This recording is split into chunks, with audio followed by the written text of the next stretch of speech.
gosh, what a wonderful evening. This, together with yesterday's march, I feel totally sated and grateful. Thank you.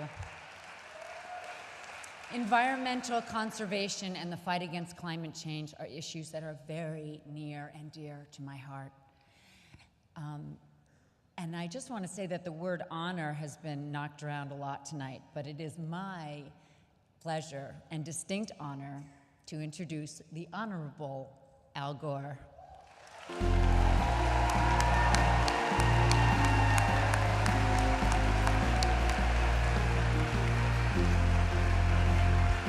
Thank you. Thank you.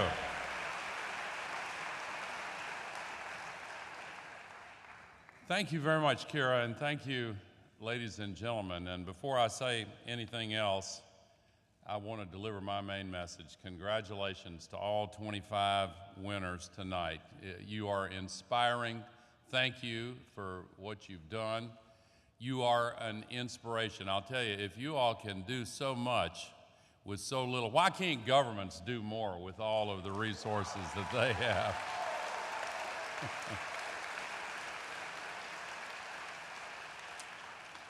What about that march? Wasn't that great? Thank you for taking. How many of you all took part in the march? Could I see a show of hands? All right. Well, it was a statement. It was a great symbol of the rising determination of people to do something about the climate crisis. And there's an old African proverb, when you pray, move your feet. And we moved our feet yesterday. And I think people, if they didn't get the message yesterday, they will get it sooner rather than later, because this is just the beginning.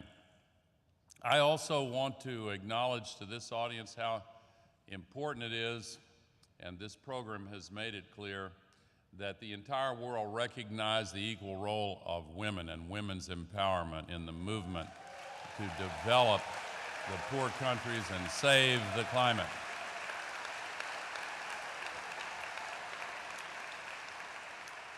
We are behind in taking action.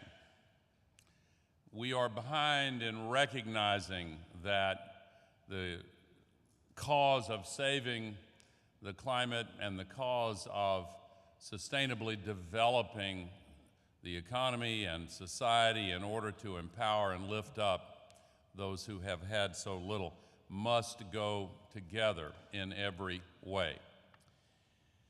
So I'm just going to say a few words to you. I started by telling you that you are an inspiration. You really are. I hope that doesn't sound like a cliche. But I have had the privilege of being involved in the struggle to solve the climate crisis for a long enough time that I've learned to recharge my personal batteries with the hope and inspiration from people at the grassroots level who are working every day to make this happen in the right way.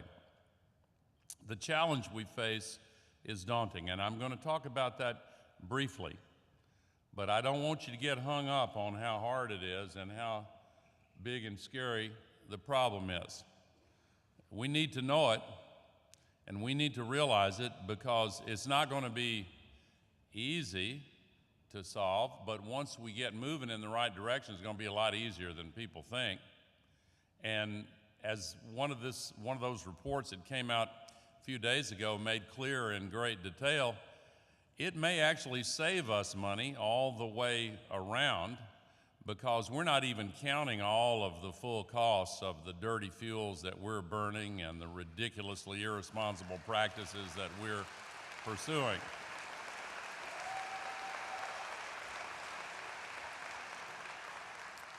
But you know the basics on this. We're putting 98 million tons of global warming pollution up into the air every single day. Just like we're acting as if the thin shell of atmosphere surrounding our planet is an open sewer. In years and decades past, some factories would dump poison liquid waste into the rivers that ran through communities where people lived, and they thought it was okay to do that. They thought they just had a right to use the rivers as open sewers. But finally, enough people connected the dots and said, whoa, wait a minute here. That river belongs to all of us. Actually, we belong to the river in a manner of speaking. It is not your open sewer. You cannot pollute that way. Why is it that we could learn that lesson and then do something about it and protect clean water and stop irresponsible and reckless water pollution in so many places, and still not see that the same thing is wrong when it comes to gaseous waste being poured into the atmosphere as if that is a sewer? 98 million tons a day has added up. You know the numbers, 400 parts per million is what the scientists say. It's a little above that now, but here's another way of thinking about it. The cumulative amount of these gases that are up there now from man-made sources now traps as much extra heat energy every single day as would be released by 400,000 Hiroshima atomic bombs exploding every 24 hours. That's an honest-to-goodness fact. And it's a big planet, but that's a lot of energy. And that's what's raising the temperatures, and 90% of it goes into the oceans. And when Super Typhoon Haiyan came across the Pacific Ocean and hit the Philippines, it crossed waters that were 3.5 degrees Celsius, 5 degrees Fahrenheit warmer than normal, and it became the strongest storm ever to make landfall and caused 4 million homeless refugees. It's not that easy to recover from such a blow.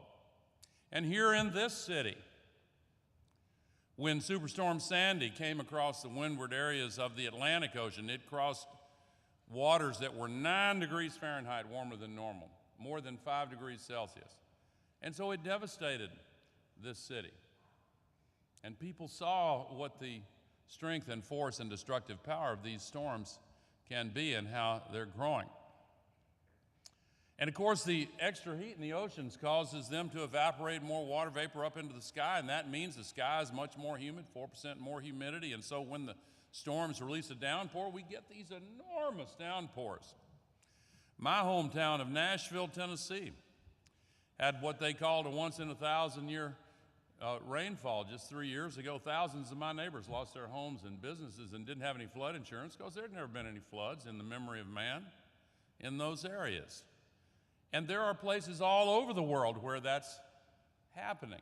In Pensacola, Florida, in April, 2 feet of rain in 26 hours. That's not normal, and it's happening all over the place. And that same extra heat that causes the downpours and then the massive floods and the mudslides in many places and the disruption of agriculture, that same heat also pulls the moisture out of the soils and causes these deeper droughts. California today is 100% in drought, 58% in exceptional drought, the highest category. And all over the world, you can see where these events are happening, and the farmers are worried, and they should be worried. And you see in the tropical diseases being driven, and the ice is melting, and the sea level is rising. And I could go on, but those are the impacts that should awaken us to the fact that we can't wait anymore. We have got to take this under control. We are paying the cost of carbon in all these extreme weather events and the collapse of governance in many areas. You look at Syria, 2006 to 2010, worst drought in their history, climate related. 60% of their farms were destroyed, 80% of their livestock killed, 1 million refugees driven from the rural areas into Damascus and the other cities where they collided with another million refugees already there from the Iraq War.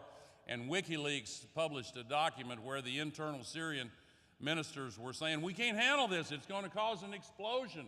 We've got to do something about it. Well, the rest is history, and there were many causes that opened the gates of hell in Syria. But when the environmentalists and when the U.S. Pentagon says, hey, wait a minute, this is going to cause crisis after crisis in places around the world, and failures of governance and chaos and millions and hundreds of millions of climate refugees. What are we waiting for? These are the kinds of consequences that should be motivating every person on earth to stand up and say, we are going to solve this crisis. We have got to, and we have what it takes to put the solutions in place.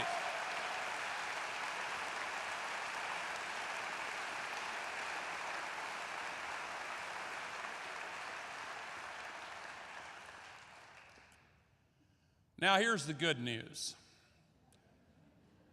We have seen the development of alternative energy, sustainable forestry, sustainable organic no-till farming, and practices in making buildings and cities and communities more sustainable and low energy, and many of them zero carbon. And it's gotten to the point now where, well, The Onion had a headline. Those of y'all from other countries, maybe you know that The Onion is too, but they had a headline saying, scientists politely remind government that renewable energy is ready to go whenever. So, let me tell you a quick story that is relevant to understanding what's happened with photovoltaic solar energy that produces electricity from the rays of the sun. I remember back in the day when the first big clunky mobile phone handsets came out. Some of y'all are as old as I am and may remember that. Oh, I thought that thing was so cool. I've always wanted to be an early adopter. When I was in the Congress, I used to call up one of my buddies in the summer and say, hey, you want to have dinner? And so I got one of those things, and I called him, and I walked over to his house while I was talking to him. He said, yeah, come on over. When can you get here? And knock, knock, knock. He opened the door. Whoa, it was like the Wild and Crazy Guys on the old Saturday Night Live. And I thought that thing looked so cool. I look at those pictures now and think, boy, that looks dumb.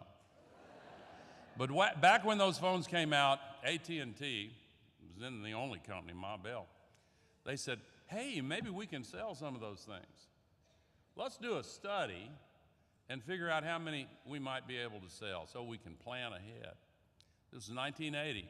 By the year 2000, the study came back, you're going to be able to sell 900,000 of those phones around the world. Oh boy, they got excited over that. 2000 came, they sold 109 million. This year there are 6.5 billion of those cell phones, and another 1.2 billion new ones sold every year. So here's my question about that technology. Why were the leading experts in the world not only wrong about how quickly that technology would develop, but way, way wrong? Why? Well, I think there are 4 reasons. Number one, we haven't been used to seeing what high technology can do to bring the cost down for technologies that become popular. We saw it with computer chips, and some technologies benefit from that. And when it comes down exponentially, people go, whoa, that's a surprise. Second thing, we are not used to, from the past, the cost coming down when the quality goes way up at the same time. Wow. Now these mobile phones are supercomputers. Number 3, who buys them? Not bureaucracies, not utilities, not big institutions. People buy them, and they decide that they want the empowerment of these things. And number 4, most importantly, they didn't stop to think. In the developing parts of the world where the majority of the people live, they didn't have landline telephone grids. They were ready to leapfrog to the next technology and not wait until they repeated the pattern of the West. So it just exploded. Now here's my point. Solar photovoltaic panels have the exact same characteristics. An exponential curve starts out slow, looks like nothing's happening, looks like it's going nowhere, and then it starts to go up just a little bit, and then it shoots straight up. That has happened right now with solar energy. Do you know there are 79 countries in the world today, where the cost of electricity from solar photovoltaic panels is equal to or cheaper than the cost of electricity from coal and all other sources. 79 countries. And within 6 years, as the cost continues down, the best studies show that more than 80% of the people in the entire world will live in regions where solar electricity will be equal to or cheaper than the price from other sources. What are we waiting for? We need to go in a big way to develop pollution-free, green, carbon-free solar electricity. Come on. What are we waiting for? Bangladesh, one of the poorest countries in the world, is installing 2 rooftop PV panels every minute, night and day. It's taken off like a skyrocket.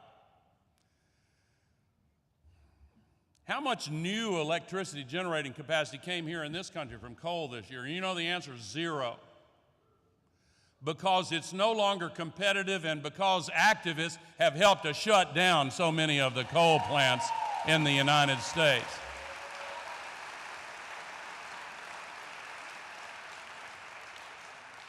Wind power, 2.5 cents per kilowatt, way cheaper than the alternative. Okay, so the carbon polluting, big monopoly, dominant companies of the past are using their wealth and political power and connections to try to hold back this revolution that I believe is unstoppable.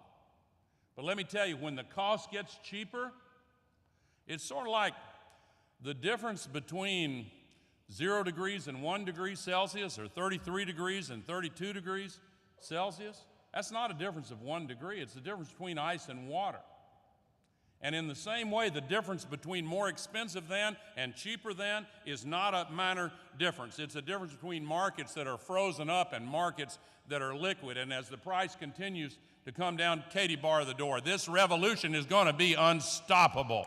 And I'll tell you something that happens that convinces me that the political system can no longer stay in the way. In Atlanta, Georgia, I had some tweets back and forth today. I don't know the person, but I read an interview with her. She was one of the original founders of one of the major Tea Party groups in the United States. Very conservative Tea Party Republican. And so Georgia Power, which has a monopoly over electricity in Georgia, decided to put a tax, get the legislature, you know, they have their minions like ALEC and these groups that groom the legislators to do what the polluters want. And they got them to introduce legislation to put a tax on anybody who installs a solar panel on the roof. And this Tea Party person said, "What? What?" So the Atlanta Tea Party joined forces with the Sierra Club, and they created a new organization, and you know what they called it? The Green Tea Party.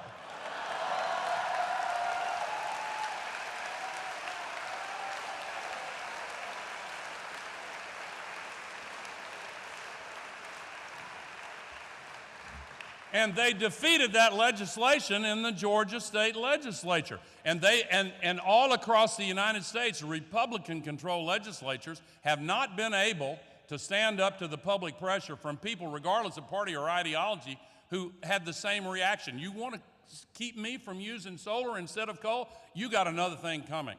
Because I mentioned these tweets back and forth. The last tweet that she sent back my way ended with "solar equals freedom." Solar equals freedom. All right, I'm going to close here because you've had a long evening, and I am honored to be able to congratulate you and to thank you. And I want to say just two other things. First of all, do not get discouraged. We're going to win this. The only question is how long it's going to take us to win this. Don't feel depressed. Don't feel like solving the climate crisis is this heavy burden that you've got to carry that just makes you feel depressed. I want you to feel the joy of having work to do that justifies every effort that you can expend to get it done. We are the generation of people alive today that are going to make the difference for the future of human civilization. So that's my first point.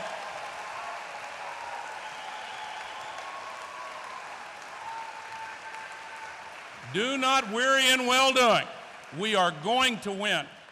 The great American poet in the 20th century, Wallace Stevens, once wrote a line that said, after the last no, there comes a yes. And on that yes, the future world depends. We've had a lot of no's, but a yes is coming.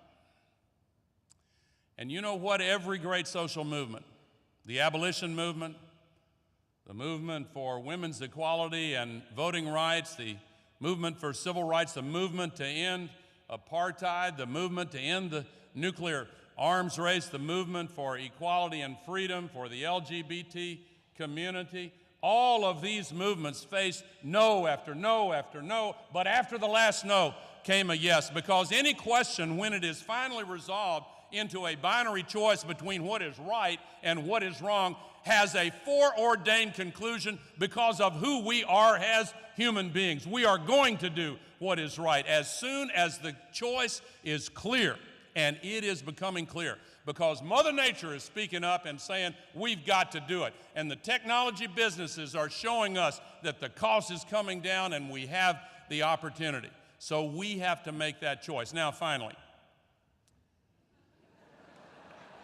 years from now, the next generation.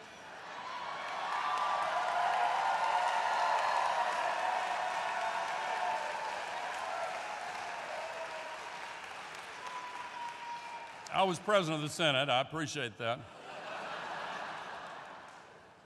A future generation will assess these times and will make a judgment about those of us who were alive when we had the privilege of doing this work.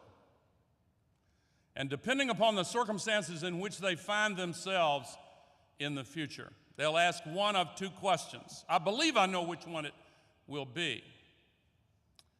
But the first choice is, if they find themselves in a world of rising sea levels and hundreds of millions of climate refugees and stronger, more destructive storms and chaos with the failure of governance and crop failures and all of the parade of horribles that the scientists have been warning us about almost at the top of their lungs, that generation would be well justified to look back on us and ask, what were you thinking?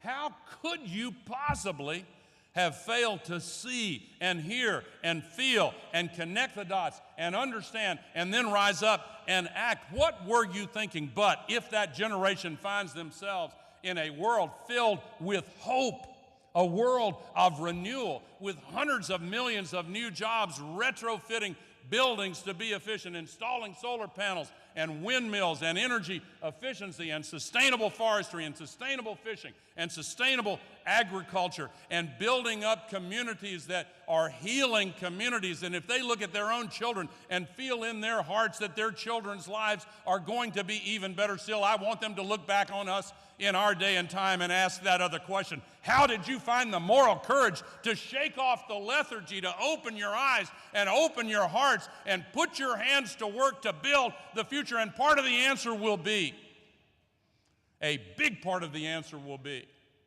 that the grassroots heroes and heroines of the kind of men and women who win the Equator Awards led the way to build a sustainable future. We've got everything we need. Let's get to work and let's get this job done. Thank you.